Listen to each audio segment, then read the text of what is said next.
नमस्कार। पॉलिटिक्स में आप सबों का स्वागत है। और आज हम पॉलिटिक्स में बात उपेंद्र कुशवाहा और बीजेपी के बीच की उस पॉलिटिक्स की कर रहे हैं जिस पॉलिटिक्स के सहारे दोनों एक दूसरे को सह और मात, शतरंज का होता है ना कि सह और मात, ठीक उसी तरीके का शतरंज का चौसर बिछा हुआ है और उस चौसर पर कभी उपेंद्र कुशवाहा सह देते हैं तो कभी बीजेपी सह देती है। दोनों, लेकिन अभी तक यही देखने को मिला है, दोनों उस सह और मात के खेल में बराबरी का टक्कर देखने को मिल रहा है। आज बेटा चंद महीनों के लिए बन गए विधान परिषद, बच गई कुर्सी, लेकिन इस दौरान जो बातें उन्होंने कही है उपेंद्र कुशवाहा, उस बात पर तो डिबेट होना चाहिए, चर्चा होनी चाहिए, क्योंकि लोकतंत्र में नैतिकता अब कोई पैमाना नहीं रहा। उपेंद्र कुशवाहा कह रहे हैं, विपक्ष को नसीहत दे रहे हैं कि इसलिए तो उनका हाल हो गया, लेकिन विपक्ष का वो हाल क्यों हुआ उस पर वो मनन करने को तैयार नहीं है। जिस परिवारवाद ने लालू को कटघरे में खड़ा किया, उस परिवारवाद से जुड़े सवाल पर कह देते हैं विपक्ष तो ऐसे ही इसीलिए रसातल में चला गया। रसातल में इसलिए गया कि उसने परिवारवाद की हिमायती की। तो जो हिमायती ये कर रहे हैं, जो पॉलिटिक्स कर रहे हैं, उसका मतलब क्या है, आज हम इसी पर चर्चा करेंगे। लेकिन चर्चा करने से पहले जरा उपेंद्र कुशवाहा आज कहे क्या है, जरा आप भी सुन लीजिए। विपक्ष क्या कह रहा है, पहले अपने गिरबान में झांके। विपक्ष बिल्कुल अब एक तरह से कहिए कि समाप्त है बिहार में। तो अनर्गल बात बोल करके खबर की सुर्खी में बने रहना चाहते हैं, इससे ज्यादा कुछ है क्या? सर, बीजेपी के नेता ने इतना बड़ा त्याग दिखाया, सर क्या कहेंगे इस त्याग को? हमने आभार प्रकट किया ना, सभी लोग जो भी इससे संबंधित है सब लोगों के प्रति आभार। एक सवाल सर उठ रहा है कि भूमिहार समाज का सीट कुशवाहा को दिया गया। इस सवाल आप लोग उठा रहे हैं सवाल आप लोग उठा रहे हैं। अब सवाल उठा रहे हैं तो सवाल उठाने के पहले जरा पुराना इतिहास भी देखिएगा। तो मेरा बोलना बहुत उचित नहीं है, लेकिन उपेंद्र कुशवाहा इस्तीफा दिया था, उसके बाद क्या हुआ था जरा देख लीजिएगा, इतिहास उठा आप लोग देख लीजिएगा। सुन लिए, दो बातें उन्होंने कहा है कि ये डील पहले ही हो गया था। तो आखिर कौन है वो विभीषण जो डील के बावजूद भी उपेंद्र कुशवाहा को स्पेस लेने नहीं दे रहा है? मतलब हर क्षण उस सांस कभी भी टूट जाए ये स्थिति बना कर रख रहा है। कौन है ये? क्योंकि दीपक प्रकाश जब मंत्री बने उस समय किसी सदन के सदस्य नहीं थे। क्या कह रहे ये उसी समय तय हो गया था। तो अभी तुरंत विधान परिषद वाली सीट पर चुनाव हुआ है ना। दीपक प्रकाश को कमिटमेंट था तो दे देना चाहिए था, बीजेपी नहीं दी। इस पर उपेंद्र कुशवाहा कुछ भी बोलने की स्थिति में नहीं है। फिर जिनका रिजाइन दिलाकर इनको विधान परिषद बनाया गया है, चंद महीनों का कार्यकाल उनका बचा हुआ है। मतलब फिर 7-8 महीने बाद इन पर तलवारें लटक जाएंगी।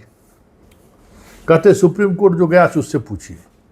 अगर सुप्रीम कोर्ट कोई नहीं गया रहता तो हमें लगता है कि ये सिचुएशन आता ही नहीं।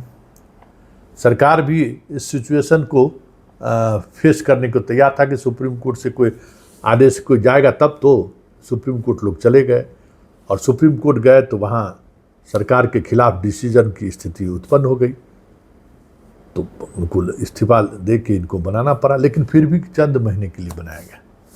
मतलब फुल फ्लेजेज 5-6 साल के लिए विधान परिषद बनाने की बात का रास्ता फिर से टाल दिया गया है कि अब 8 महीने बाद विचार होगा। आज इसके शपथ ग्रहण समारोह में बीजेपी के सिन्हा मौजूद थे, तब समझ सकते हैं कि विजय सिन्हा मौजूद थे, सम्राट मौजूद नहीं थे, दोनों उप मुख्यमंत्री भी मौजूद नहीं थे। मतलब वो तलखी दिख रहा है कि किस परिस्थिति में ये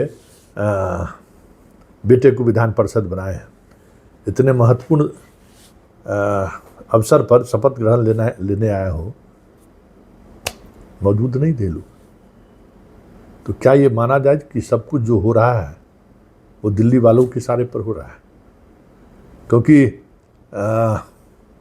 नितिन नवीन दिल्ली के लिए प्रस्थान हो रहे थे, एयरपोर्ट पर यह निर्णय हुआ कि उनसे इस्तीफा दिलाइए। उनको बुला के एयरपोर्ट पर ही कहा गया। फिर संजय सरावगी और बाकी लोग इसके लिए रणनीति बनाए और राजभवन तक पहुंची बात, और अब उनको नॉमिनेट कर दिया गया। लेकिन इस पूरी प्रक्रिया में जो बातें सामने आई कि उपेंद्र कुशवाहा अपने बेटे को मंत्री बनाए रखने के लिए वो तमाम नैतिकता के उस मूल मंत्र को धत्ता बताया जो लोकतंत्र की खूबसूरती मानी जाती है। कहीं लिखा हुआ तो क्या, लेकिन उसको उन्होंने बेटे के लिए सब कुछ नज़रअंदाज किया, सारे मान्यताओं को तोड़ा। तो यही काम तो लालू यादव भी किए, जिसकी सज़ा जनता दे रही है। अगर बात इस बात तक पहुंची तो यही बात तो आप भी कर रहे हैं। ठीक है, अभी अनुकूल चल रहा है चीज़ें। आपको लगता है कि 6 बरस के लिए हम सांसद बन गए राज्यसभा, तो फिर अब हमारी राजनीति क्या रही? बेटा को इस्टेब्लिश कर दे। तो कोई मंत्री बनने से, सीधे मंत्री बनने से अभी तक बिहार की राजनीति में तो नहीं देखने को मिला है कि वो नेता बन गया हो। लेकिन चर्चा उस पर नहीं है, चर्चा इस बात को लेकर है कि आखिर हर 6 महीने 8 महीने, उस बार भी उपेंद्र कुशवाहा को 2 वर्ष के लिए ही बनाया गया था। जैसे ही 6 वर्ष का बात आया तो धड़कनें बढ़ने लगी थी कि आखिर होगा क्या। लेकिन अंततः 6 वर्ष के लिए वो गए। बेटे वाले मामले में भी जो है अभी देख ही रही हैं, हो सकता है कि आने वाले समय में 6 वर्ष के लिए मिल जाए। लेकिन एक बात तो तय है कि उपेंद्र कुशवाहा को जिस तरीके से तवज्जो दी जा रही है, आने वाले समय में एनडीए के घटक दलों के बीच एक नया विवाद खड़ा हो जाए तो कोई नई बात नहीं होगी।